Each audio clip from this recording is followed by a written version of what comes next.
Great. We have two more nutrition goals. Sounds like, well, early October. So it's like Nutrition is Well, first of all, thanks everyone who was brave enough to stay until Sunday morning to talk about constraints. Still great attendance, so we're really happy to see all of you here. I want this to be a conversation more than like me speaking, so feel free to ask any questions. Of course, we will have some time at the end, but that's how I like to like, you know, approach thoughts. It's like, yeah, let's talk about this. So yeah. First of all, a little bit about myself. I'm Bernardo Botella. I became a committer around 6 months ago, and I think this constraint framework was actually a big part of it. And you know, the community and the PMC trusting me to keep moving things forward. I also work for Apple, so with a bunch of other folks here, we will have like more talks today. About sidecar stuff, but yeah, that's basically today we're gonna talk a little bit about constraints framework for Cassandra.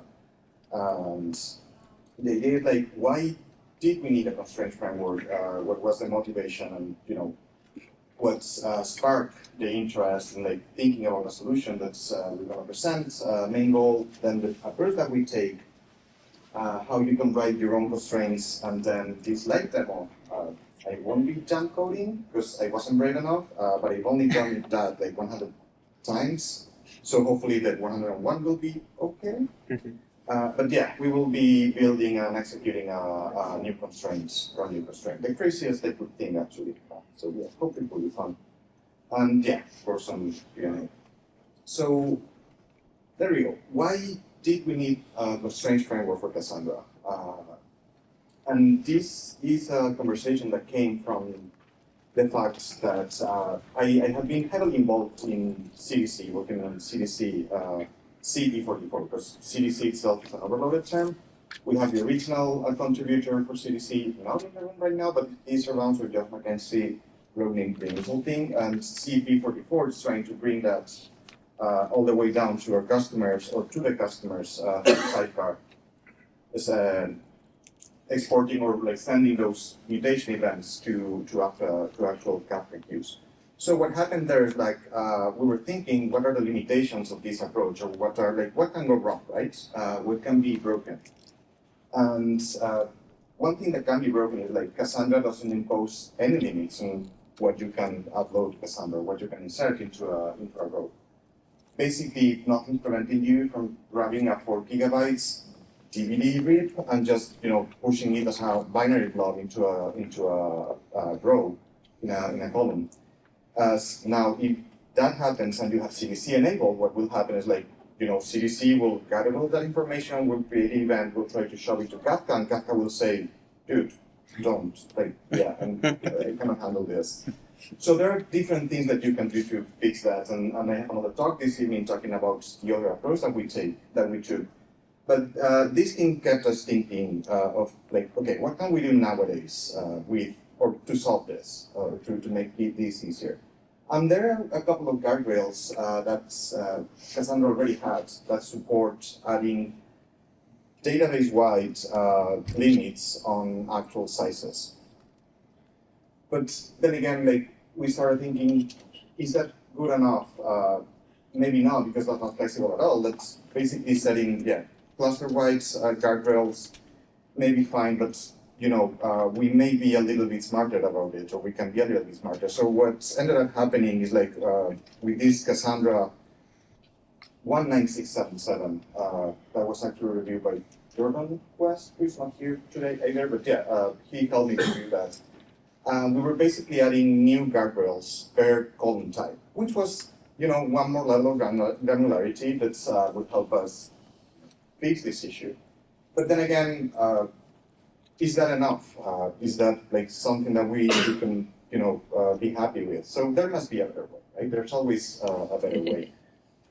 And we kept thinking about it. And this is a cool feature that came out of one of those conversations over drinks. Like, what? It would be cool if we could do this. And this is exactly what the constraint framework was. So the constraint framework tries to give you that flexibility, but instead of having it at like database level, it allows you to provide those limits at schema level. So basically, you can define limits per column. And notice that I'm not saying size limits anymore. I just switched it to saying limits, because the way we envision this, like size, it's one of the limits that you could impose. But what's not like? Why not being like even smarter about it? Why not allowing customers to create their own like type of constraints or limits? And we'll show a bunch of examples later on. And then on the actual demo that I'm gonna make at the end, like you will see how crazy you can go with all of this.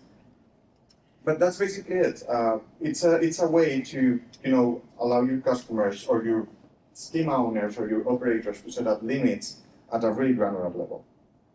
So yeah, why is that cool? Why is that something that we want to do? So the more information, like information is power, right?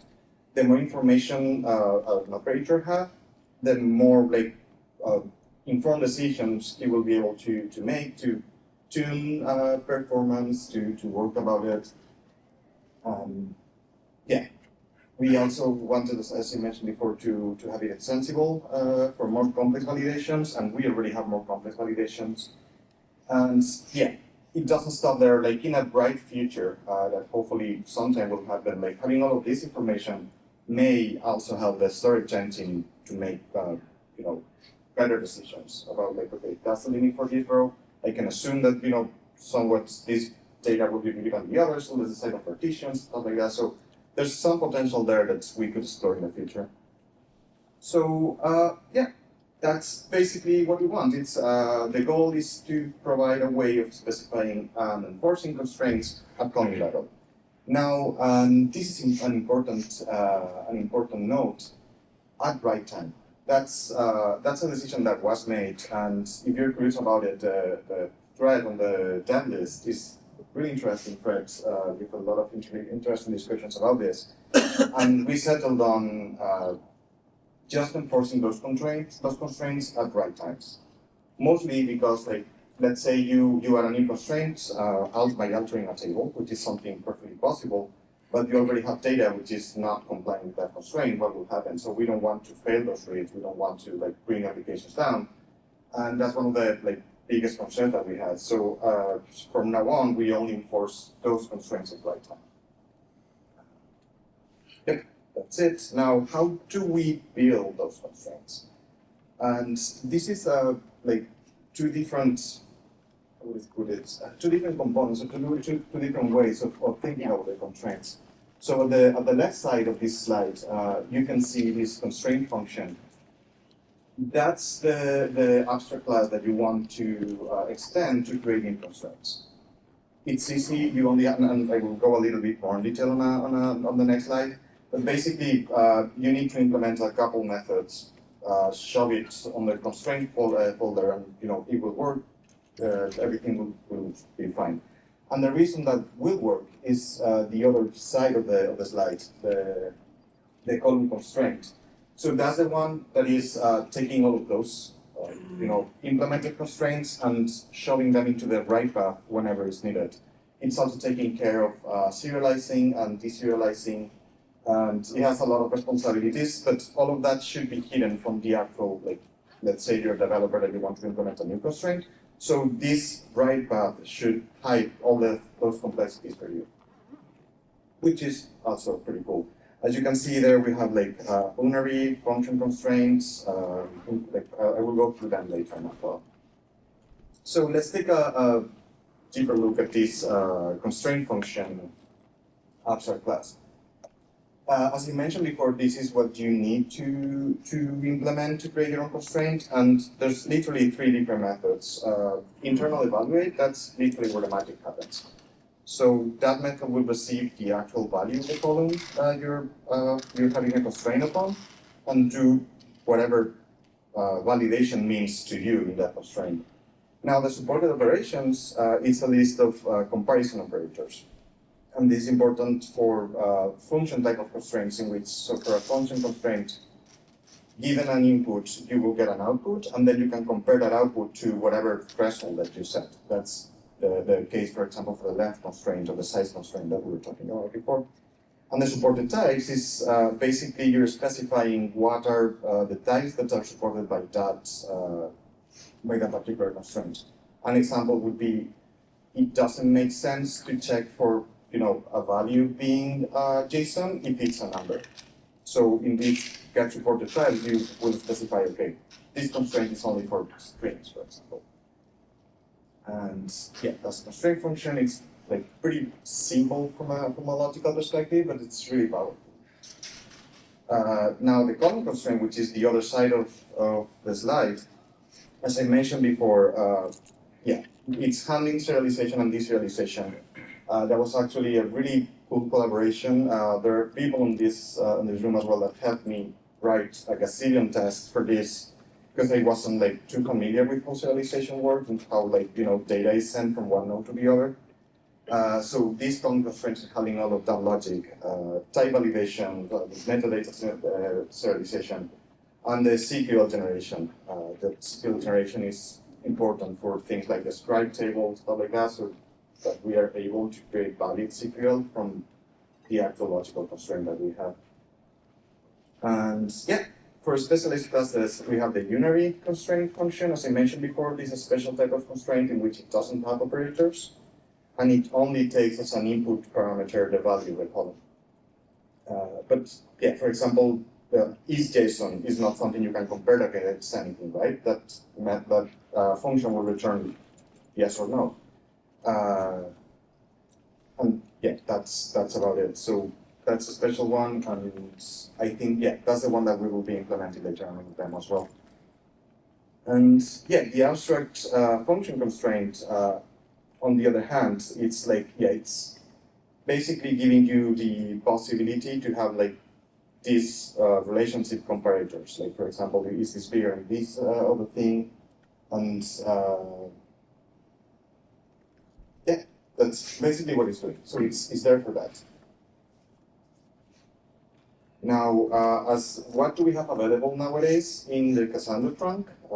We have several constraints available already, and it has been also like a support from the community, which again, it's been really cool and really inspiring to see like others jump in and just propose new constraints that helped me validate that the framework was simple enough, and people can go super crazy with it. So length constraint and octal length are the two constraints that are solving our initial problem of the actual size of a column in Cassandra.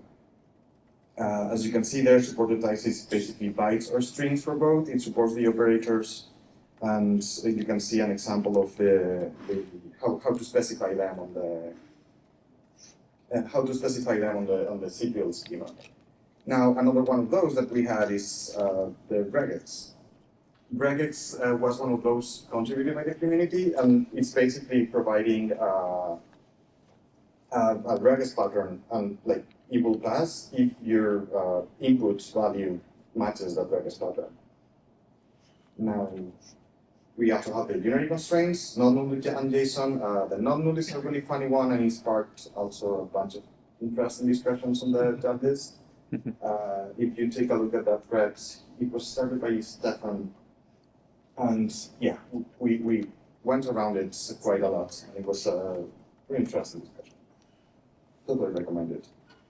And scalar constraint, that's another type of constraint which doesn't require a function, and it is basically comparing numbers and dates. It is a different type of constraint that goes through like same path, also implementing the class that we mentioned before, but as you see, there's no function to find there. So it's a little bit different on how it's executed, but it's still supported. So basically anything which is a number or a date will be supported by this. And as you can see on the example of like, checking for age, salary, dates, all of that should work and it's working out of the box, which is also pretty cool. And then, we were solving way more than we were intended to with all of this. But of course, community jumped in and there's always a little bit more. It's not only about the constraint that we have in Cassandra. This is an idea that Stefan pitched me maybe a month ago, and it's already on trunk. Is really cool, which is basically custom constraints via SPI. So one of the major problems with this previous approach is that what if I need a super specific constraint or validation for my business use case, for my enterprise company. If that's the case, that's not something that I can open source, right? It's not that, I can contribute that to the Cassandra core, but I still need that functionality and, having that framework. Why not supporting just, hey, write your own, inject it, and it will work. And that's basically what he pitched and implemented in a couple of days. We reviewed it, and it's already in trunk as well. And yeah, that's basically it. So right now, you create a jar with your constraints and another class implemented, throw it to the class of Cassandra, and Cassandra will pick it up and just works, which is incredible. So the way it works is, we have a couple of methods to override, which is the get functions, get generic functions.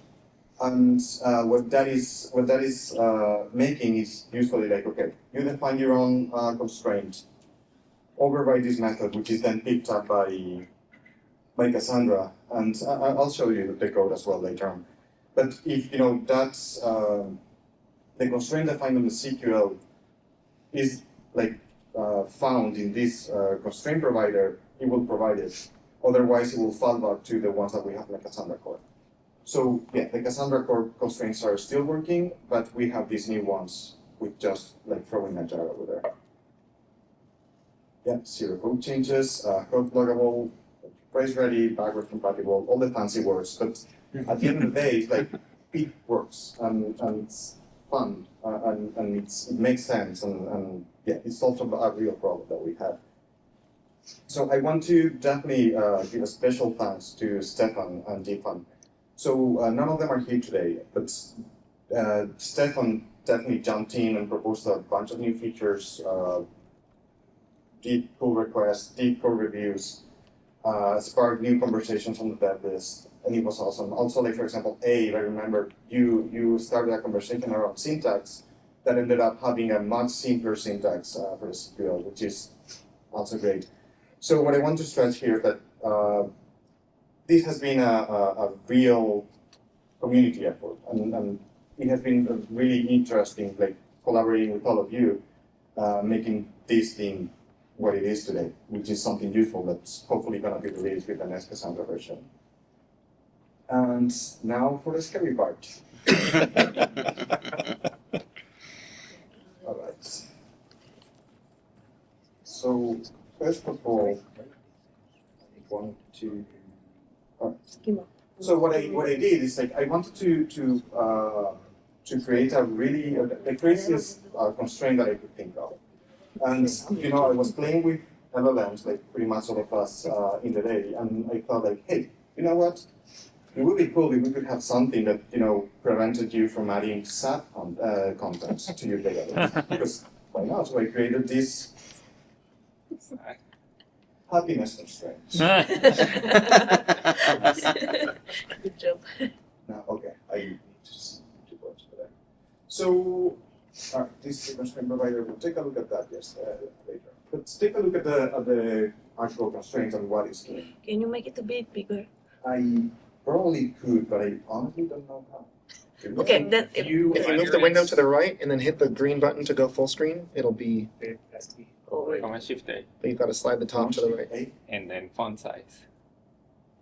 Command Shift font No. type font size. Yeah, increase presentation. And then presentation. Yeah, presentation view.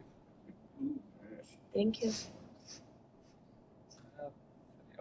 Oh, there you go. Nice. That's Thank you. Today you learn.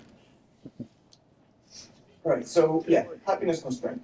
As I mentioned before, like the only thing this is doing is extending the unary constraint because it's not taking anything else as a parameter other than the actual thing that you're trying to write in the database. So if you go down, you will see like, okay, let's llama endpoint, the module name, like this is like regular stuff. And let's go to the actual methods that we want to override. Yeah, this one here. Internal evaluate, if you remember, that's the one that I mentioned before, that is where the magic happens. So it's a simple of us like, okay, this is the text value. And is happy content. That's it. And is happy content is just prompting an Olama model. Following text, determine I only want the response, is it happy or not, period. Making the request, and parsing the request. If it's true, then it's happy, otherwise, it's not happy. Simple as that. Now, I can't see anything and I want to go to the other class, so.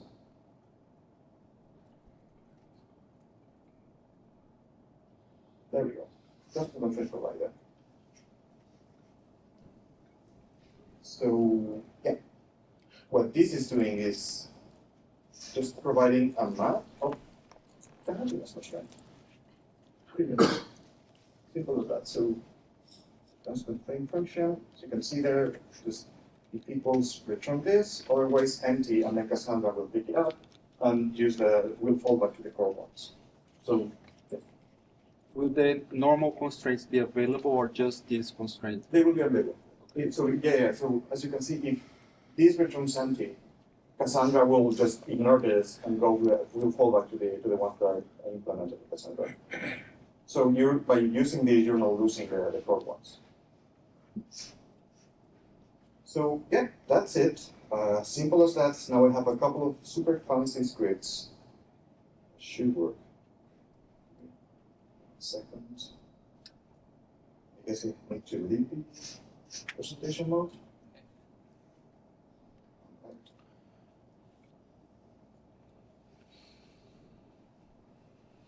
I guess I know how to make this bigger.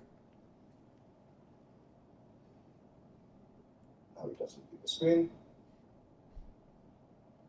Now it's gone.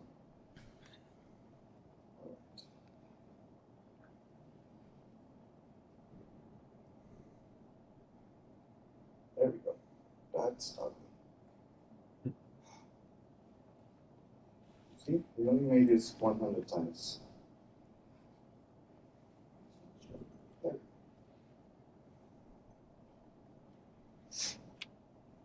Jeez.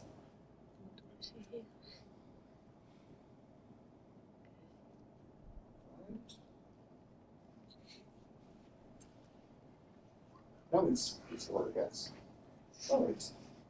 So there I have a script that everything this is doing is basically running a guardrail build and copying the jar into where I have the Cassandra prompt.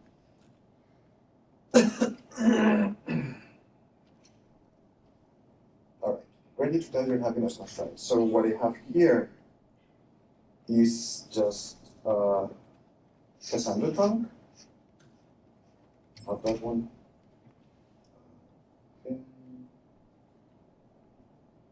There we go. So yeah, that's just running Cassandra prompt with the jar on the class bar. Now let's create the schema. Schema. Yeah. All right. That was this thing. And we have some examples to run here. So here we can do the integral. Okay. So this is pointing to Cassandra schema. If we do this insert, shouldn't complain. Good. It's a beautiful day. That's actually hitting the LLM on the backend. Cool. That's the reason it's a little bit slow. Yeah, that's wondering. Cool. Yeah. But now I hate everything about today. This is supposed to be sad, right? Yeah. Huh. That's pretty good. You cannot write that anymore.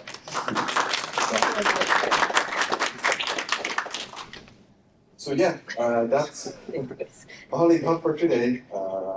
That's awesome. Wasn't as bad as expected, so all good. Thanks everyone. Questions? Anything?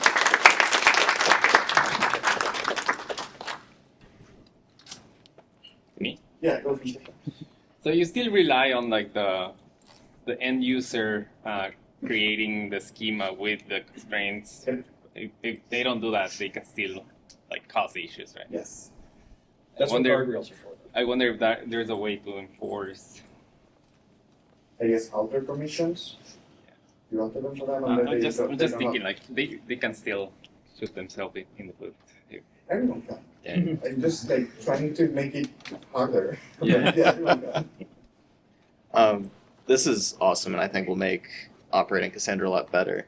One of the things that we do with guardrails is enable like warn mode first, let that run for a little while, and then send out alerts to users, and then enable fail mode. Is there a kind of an equivalent for constraints? Where like I can create a constraint, see, oh, actually we will fail that, so we need to change something. Not yet. Not yet. Call for action. No, I mean, no, not yet, but it's a great idea. Okay. I really like the Good idea. idea. Like Cool. it sounds like a joke, but do you think you could open source the happiness constraint? Because like, for example, like with triggers, we had like the example triggers and stuff like that in the code base for a little bit, and sometimes it can actually kind of help to have like some like not real but like example implementations of Yeah. things. So after And the blog talk, post, please. Huh? Blog post on the site. Yeah, after the talk, I was planning on either creating a new repository with this happy constraint because it's like self-contained and you could just Great. run it and definitely a blog post. Yeah, that was also on my mind.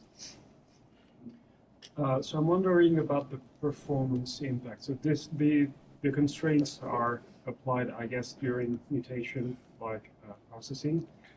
Obviously, the happiness constraint will destroy performance, but Yeah, don't do that. the built-in constraints that you have right now, did you evaluate their impact on write performance? So we have made a little bit of that, and I can't remember the actual Jira ticket that was talking about it.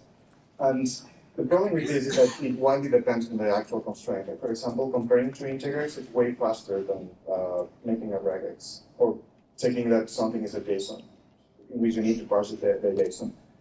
So to answer that question, yes, there will be some minimal impact for some of the constraints, a little bit more for other constraints. I don't have the numbers, but it's a good exercise to do. I heard Yeah, go for it. second question. So you said, I think that constraints won't apply to historical data, so what's already in the database. But what about read repair? So if mutation is where you apply this, what if a read repair triggers on the data that doesn't satisfy the constraint? For now, constraints are ignored so far. Right now they're only checking at actual write time, so not doing compaction. No, So read it's repair. in the coordinator side, not the applying the mutation. Is that what you mean? Like Yes, exactly. yeah. So like the read repair will actually Bypass apply the coordinator. mutation Yeah. directly, Okay. and that won't actually go through this. Makes sense. Yeah, I wanted to build this like in a safe way because it's intrusive, and to be honest, it was really scary to figure out like, oh, I'm on the right path of the right database. That's yeah. So yeah, we try to be as polite as possible with kids. All right, so yeah. I want to ask about this null constraint. It's checking if someone wants to put null value like tombstone, or it's checking if someone wants to do answer, or both. So that's part of the that list conversation, which was pretty contentious and had a lot of answers. We settled on, if I recall correctly, and yeah, it's been a while, so I would need to check that. But I think we settled on we are making sure that you're not actually writing a null, which was like the safest approach. Mm-hmm.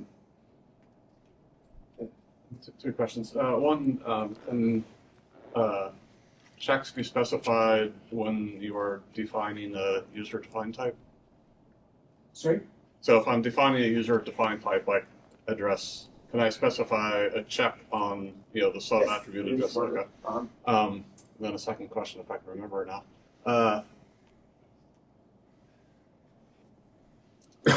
Sorry, give me 1 second.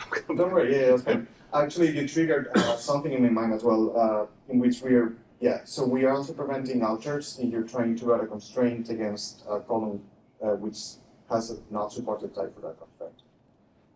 So we are also checking that in alter time. I remember my second question. So you said that constraints are only applied on write in case partly because you don't want to break reads if some existing values violate the constraint. Is there any facility for checking if there are any existing values that violate the constraint? Not yet. And that's also something that we talk about, and we decided not to do on this first iterational list. But that's definitely like what's the offending data kind of thing. That's useful information that we're not doing that today, but yeah, it's a good feature to have. Analytics. One last question. Has there been any thought given to allowing users to create a data dictionary? So, for instance, if I know that I use GUIDs throughout my schema to define, I guess this would be it would end up being a user-defined type. So, never mind. Okay. Right. Oh, so that's any constraints on collection elements or anything? Like a capability, like say if I have a list, like the list can only contain certain values matching a constraint, or. So you don't recall we ended up implementing that for the size constraint, for the length constraint. Okay. I would need to check that out. That would require a read before write because Yeah, that's what I think that Frozen we left out because that would require a read before write, and we didn't want to do that. You could do it for frozen collections, right? Because you Yeah. have to write the whole value every Yeah. time, Mm. but you can't use it. You couldn't do it for non-frozen collections. So yeah, that's constraint framework available in the next Cassandra release, hopefully.